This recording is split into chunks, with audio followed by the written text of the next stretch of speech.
Well, good day, Hanover Church family. Pastor Pete here. This is your end of the week pastor's update. And, today, as I was preparing to record this update, I got word that Queen Elizabeth of England passed away in her 90s. It's amazing that she lived as long as she did, that she reigned over 70 years.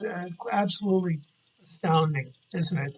To think I think that's the longest serving king or queen in England in history.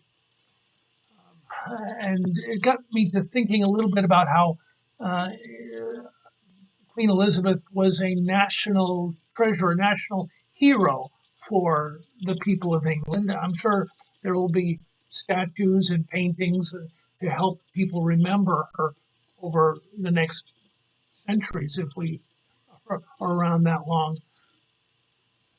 And that got to me thinking about in the Bible, who are the heroes, the people that we would put statues up for or talk about or preach sermons about. And one of those people is Moses.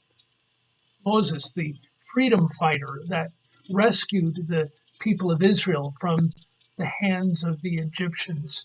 They were slaves in Egypt. And God heard the crying of the slaves, and he sent Moses to free them. You remember that whole story of the burning bush. The bush appeared to be on fire, but it wasn't on fire. Moses, who was tending sheep, that's all he was a shepherd. He'd already murdered somebody. He had run away from his home in Egypt. He was on the run because of that. Imagine that, murdering somebody, being on the run, being somebody that his life was in the gallows if he got caught. So he's in the desert, tending not even his own sheep, but somebody else's sheep. And in the middle of that shepherding, he sees this bush on fire, and he goes to check it out. And remember what happened when he got there? A voice boomed down from heaven. Moses, take your shoes off, take your sandals off, because you are standing on holy ground. That bush was not on fire, but the fire of the glory of God, the Shekinah glory, the holy fire of God was consuming this bush with God's holiness, with God's purity, with God's righteousness. And God said from the midst of the bush, Moses, I've heard the crying of my people, and so I'm sending you to rescue them, to tell Pharaoh, let my people go. A story of a hero as the people of God were rescued out of Egypt to go across the desert into the promised land. That shouldn't have been a very long trip. In Numbers, it says it's just a few days trip. But because of their unbelief, because they did not follow what God had said, and they wanted to go back, and they wanted the leeks and the onions and the cucumbers and the fish and the meat that they had even as slaves in Egypt. They said, make us an idol.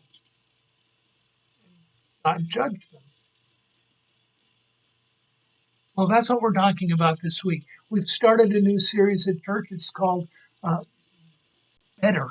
And what it's talking about is that Christ is better than anything else that you can think about, anything else that you could invest in, to depend upon. Even better than Moses, a national hero of the Israelites. And in the middle of chapter 3, actually verse 1 of chapter 3, it says, therefore, holy brothers and sisters who share in the heavenly calling, fix your thoughts on Jesus, whom we acknowledge as our apostle and our high priest. That idea of fixing your thoughts on Jesus, because Jesus is better even than the national hero Moses. It means to pay attention to it. You need to take note of it, to consider it carefully, not to let this individual named Jesus go by without having processed who he is and how he impacts your life. And so I invite you to come out on Sunday to be a part of our church service. Our services are at 9 o'clock. We're going to be um, worshiping together this week and talking about how Jesus is even better than Moses. Well, before Sunday, you have an opportunity tomorrow on Saturday to come out and be a part of our end of summer fair. You know, once a year we put on this huge fair. We spend a lot of money, and we're going to be having ice cream and bouncy houses and rides, and there's going to be games, and people are going to be out there talking about the ministries of our church. I invite you to be a part of that. If you are a member of our church, if you're a regular attendee of the church, come on out and look for somebody that doesn't look familiar to you and tell them your story. Tell them about Jesus. Tell them about the ministries that you're a part of. Tell them about our worship services and invite people to come be part of our church. This is our opportunity to give back to the community. But in reality, we also want people to become a part of who we are, because this is a great church to be a part of. It's a wonderful opportunity for people who have no relationship with Christ to find Jesus Christ, to accept that gospel message, and to have eternal life for themselves. So we invite you to come on out on Saturday in the morning at 10 o'clock. You can come out and be a part of the crowd, and there'll be hot dogs and other things to eat, and ice cream galore, and so we encourage you to be a part of that. Until then, I hope you have a great rest of your week, and hope to see you real soon. God's blessing.